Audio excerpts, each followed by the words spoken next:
O kvalite demokracie bez pochyby vypovedá aj to, v akom stave sa nachádza občianska spoločnosť a tretí sektor, aké sú vládne politiky v tejto oblasti, nakoľko sa rozvíja a podporuje, alebo naopak brzdí občianská participácia. V tom uplynulom období najdôležitejšou udalosťou bola veľká konferencia mimovládnych neziskových organizácií, ktorá sa po dlhšom a veľmi sústredenom rokovaní zhodla na 10 bodoch a s týmito 10 bodmi prichádza k predstaviteľom vlády, ktorí sa mimochodom zúčastnili, niektorí z nich aj na tomto rokovaní. Tých 10 bodov vychádza v zásade z toho, že mimovládne organizácie sa považujú za významného partnera pri riešení celého radu dôležitých otázok kvality života, skvalitnenia najrozmanitejších stránok rozvoja slovenskej spoločnosti. A v tomto zmysle slova predkladajú 10 konkrétnych bodov, kde situáciu možno zlepšiť, kde sa možno posunúť ďalej. Zároveň v tej preambule, a to si zaslúži odcitovanie, upozorňujú na to, že skúsenosti lídrov sektora, jeho poznatky vlastne vedú k tomu, že novela zákona o sociálnom poistení a nepriaznivé zmeny asignačného mechanizmu môžu mať fatálny negatívny dopad na činnosť tretieho sektora, ako aj na 10 000 osôb, vlastne, ktorým títo ľudia pomáhajú a ktorým činnosť organizácií tretieho sektora prináša úžitok. A vrátane tých najohrozenejších skupín. Tie požiadavky alebo tie námety na dialóg sa zhrnuli do tých 10 bodov, ako som hovoril. Medzi tými bodmi je zmena legislatívy, sú tam otázky financovania, sú tam eurofondy, sú tam verejné služby a je tam aj podpora dobrovoľníctva.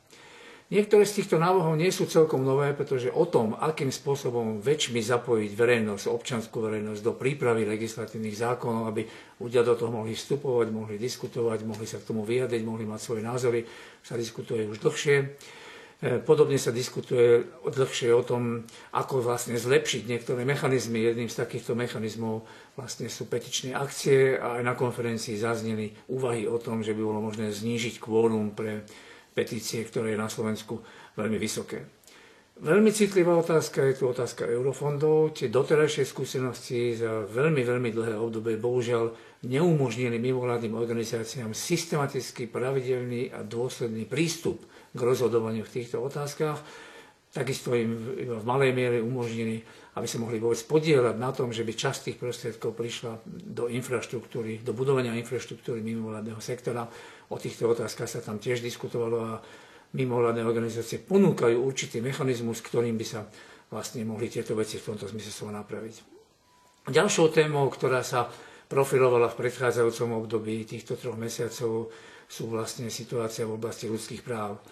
Na jednej strane je to do istej miery prekvapujúce, že keď už sa vláda rozhodla, že buď ponechá doterajších splnomocnencov pre občiansku spoločnosť a pre rómske komunity vo funkcii a zriadi nový post splnomocnenca pre národné menšiny, prečo vlastne z tejto oblasti, ktorá pôvodne bola zastrešená pod jednu hlavu, pod jednu strechu, pod podpredsedu vlády pre ľudské práva, národnostné menšiny a rodovú rovnosť, prečo vlastne z toho nevyplynulo, že by mal byť zriadený aj splnomocnenec pre ľudské práva. Domnievame sa, že to je vec, ktorá skôr alebo neskôr pôjde na pretras.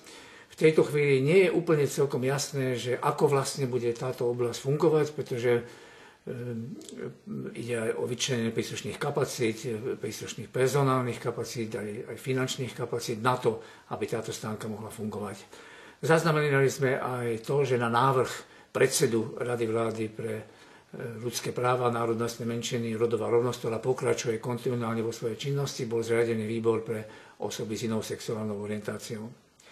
Chcel by som ešte upozorniť na veci, ktoré sa dejú aj mimo týchto rámcov a týchto rozmanitých konceptuálnych vymedzení vládnych politík. To sú také veci, ako napríklad nadácia Pontis sa rozhodla, že považuje za dôležité podporiť práve watchdogové organizácie a analytické centrá, ktoré pochopiteľne doplácajú na súčasnú finančnú situáciu. Ich činnosť považuje za dôležitú a preto zriadila fond. A to všetko, o čom sme hovorili, ani zďaleka nevyčerpáva bohatosť toho sveta občianskych organizácií. Tu by sa dali uvádzať desiatky, iba stovky rozmanitých príkladov, spomeniem za všetky len 3. To sú kroky a iniciatívy zelených hliadok, kde sa občania rozhodli, že už sa nemôžu len tak prizerať na tie odpady a na tie reklamy a usilujú sa s tým niečo robiť, vyčistiť tie zanešvarené priestory a prispieť k zmene okolo seba.